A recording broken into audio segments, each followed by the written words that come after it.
Do you think Prince Harry should be on that list, on that protected list? Yes. So there you go, that's cutting straight to the chase. So, and I'm not supposed to talk about these things, but I think the way he's been treated, and this, whether you like the Duke of Sussex or not, or Prince Harry, or however you want to refer to him, isn't really the issue. There are plenty of people on that list that people will have very polarizing views on.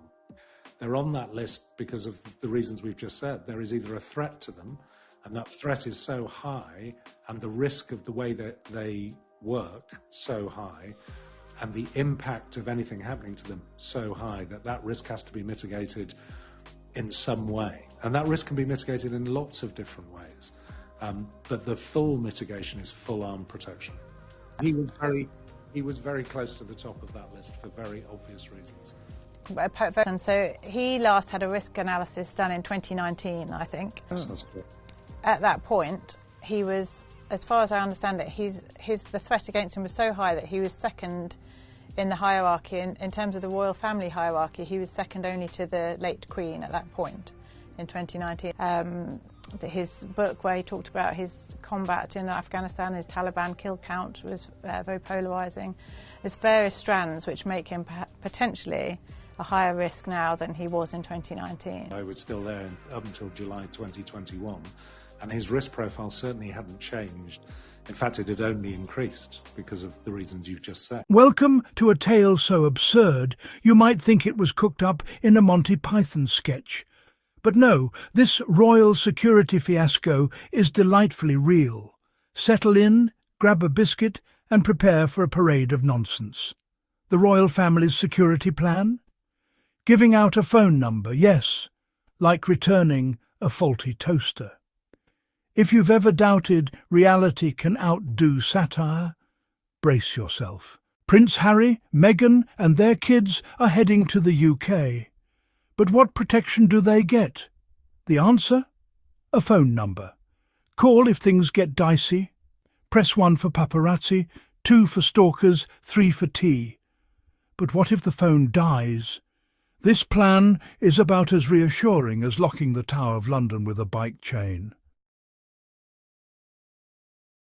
Let's be honest, we all dread calling customer service. Long waits, repeated questions. That sinking feeling when you realise the person on the other end can't help you. Now imagine your life and limb rely on that same system. Welcome to the Royal Hotline. Your call is very important to us. Please stay on the line if you're being chased by a tabloid. It's a bit like phoning your broadband provider during an outage. Have you tried turning it off and on again? Except here, it's, have you tried hiding behind a hedge? At least with a lost Wi-Fi connection, no one is leaping out of bushes with a camera. Imagine the security team as overworked call centre agents, juggling calls from Harry, angry swans in St James's Park, and someone wanting directions to the gift shop. Hardly the level of response you'd expect for a royal in peril. Its clear security by phone number is only slightly more effective than yelling "help" out the palace window, and probably less reliable during a rainstorm. If the Royal Hotline is the new gold standard, why stop there? Maybe the Queen's Guard should swap their bearskin hats for Bluetooth headsets. Or perhaps the palace could install an emergency button right next to the kettle and the biscuit tin. It all begs comparison to other everyday disasters. When your Wi-Fi drops, you call a number. When your pizza is late, you call a number. Now, when your royal security fails, guess what? You call a number. Maybe next time Harry visits, he'll be offered a scratch card for instant protection upgrades. What if the phone lines are busy? Is there a queue? Do you get loyalty points for every crisis averted? At this rate, the only thing missing is an automated voice saying, "Your safety is important to us. Please wait while we connect you to a less busy monarch." The sheer everydayness of the plan is what makes it so brilliant. Brilliantly ridiculous, that is. I half expect the next royal decree to be delivered via group text. Unsurprisingly, the news of the royal phone number plan has set Britain's collective eyebrow skyrocketing. On social media, people erupted with laughter, memes, and the sort of sharp wit that only a nation fueled by tea and sarcasm can summon. "Is there a WhatsApp group for royal emergencies?" one wag asked. "Can I get added to it?" But, the confusion wasn't limited to the public. Even seasoned royal watchers were left blinking. Some wondered if it was an elaborate prank. Others, more charitable, suggested it was a cost-saving measure. Because honestly, if there's one thing the world's richest family needs, it's another way to pinch pennies. Yet, mixed with the laughter, was a fair bit of outrage. "Surely," people cried, "we can do better than this."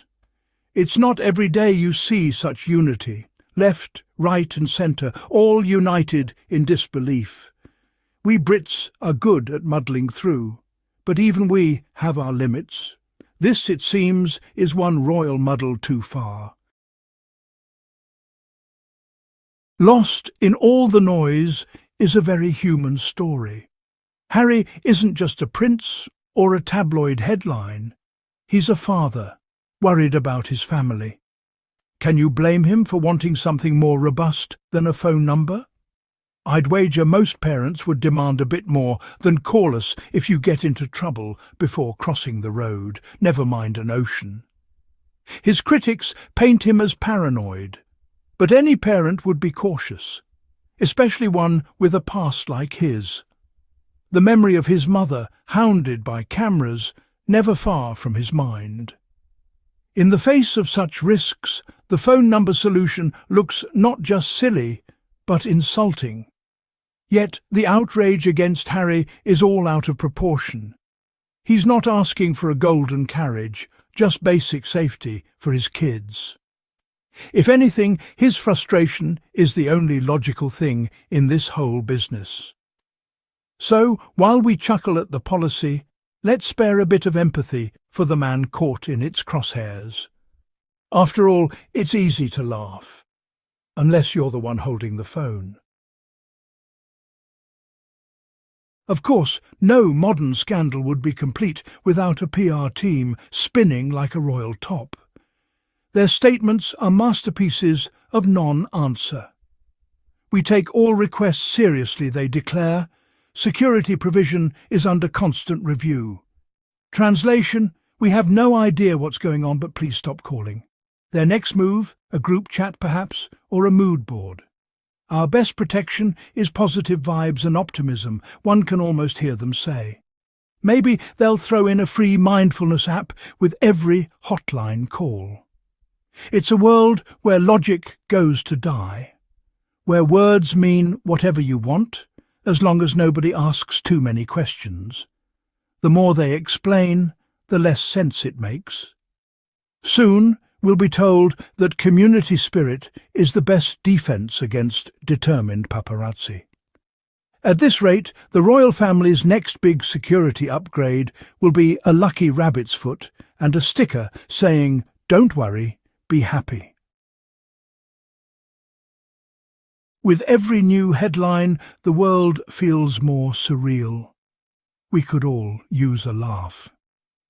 The royal phone number saga is a gift, a reminder that sometimes all you can do is shake your head and chuckle. If we don't laugh, we might just cry into our teacups.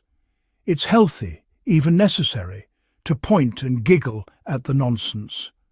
After all, laughter is the best defence against confusion, and confusion, it seems, is the new royal protocol. The more ridiculous the policy, the more united we become, if only in our disbelief. It's in moments like these that community matters. We come together to share jokes, memes, and occasionally sympathy for a family caught in the world's weirdest soap opera. The phone number plan may not protect the royals, but at least it's given us a reason to smile. So here's to laughing through the muddle. It might be the one thing the palace can't take away. So, dear reader, what do you make of the great royal security phone number fiasco? Are you reassured by the hotline? Or would you rather trust your fate to a corgi with a whistle? Perhaps you have your own ideas for improving palace protection. Carrier pigeons, anyone? The best part of this farce is that it belongs to all of us. We get to watch, laugh and roll our eyes in unison. It's not every day that the monarchy gives us a comedy gift this rich, so let's keep the jokes coming. Who knows what they'll do next? Maybe a TikTok dance challenge for the Royal Guard. Whatever your take, thank you for joining me in this royal roast. Share your thoughts, your gags, and your best hotline hold music impressions. In the end, it's laughter and a bit of common sense that might just save the day. After all, in the grand tradition of British comedy, we always find the punchline, even if it's hiding behind a phone menu.